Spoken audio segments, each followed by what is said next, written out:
భర్త కావాలంటూ ఓ మహిళ అత్త ఇంటి ముందు బైఠాయించిన ఘటన మహబూబాబాద్ జిల్లా గార్ల మండలంలో చోటు చేసుకుంది. పుల్లూరు గ్రామం చెందిన రైల్వే ఉద్యోగి బొగ్గారపు నరేష్తో ఖమ్మం పంపిణీకి చెందిన బొగ్గారపు రమ్యకు 4 ఏళ్ల క్రితం వివాహమైంది. వీరిద్దరి కాపురం సజావుగా సాగి ఒక పాప కూడా జన్మించింది. ఆ తరువాత నుంచి తన భర్త అత్తమామల మాట విని వేధింపులకు గురి చేస్తున్నాడని ఆరోపించింది. తనను బదిలించుకుని తన భర్తకు వేరే వివాహం చేయాలని ఆలోచనలో ఉన్నారని వాపోయింది. దసరా పండుగకు తనను పుట్టింటికి పంపించి ఇకపై నువ్వు మా ఇంటికి రావద్దంటూ చెప్పారని ఆవేదన వ్యక్తం చేసింది. ఈ క్రమంలోనే ఏం చేయాలో తెలియక ఖమ్మం పట్టణంలోని మహిళా పోలీస్ స్టేషన్లో ఫిర్యాదు చేసింది. కౌన్సిలింగ్ ఇచ్చినప్పటికీ భర్త అత్తమామల తీరులో ఎలాంటి మార్పు రాలేదు. తన ఇంటికి వెళ్లగా బయటికి గెంటేసి తాళం వేశారని ఆవేదన వ్యక్తం చేసింది.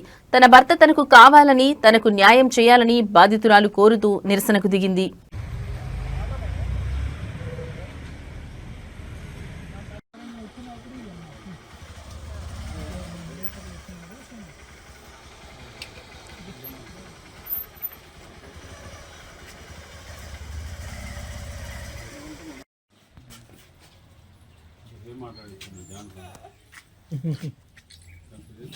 అలా పావా ఒకసారి ఎత్తుకోమ్మా కొద్దిగా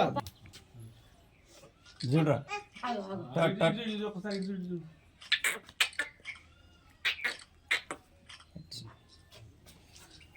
పాల దగ్గర ఉంచుకో ఇస్తాను. ఇటు చూడాలమ్మా, నువ్వు ఇటు చూడాలి.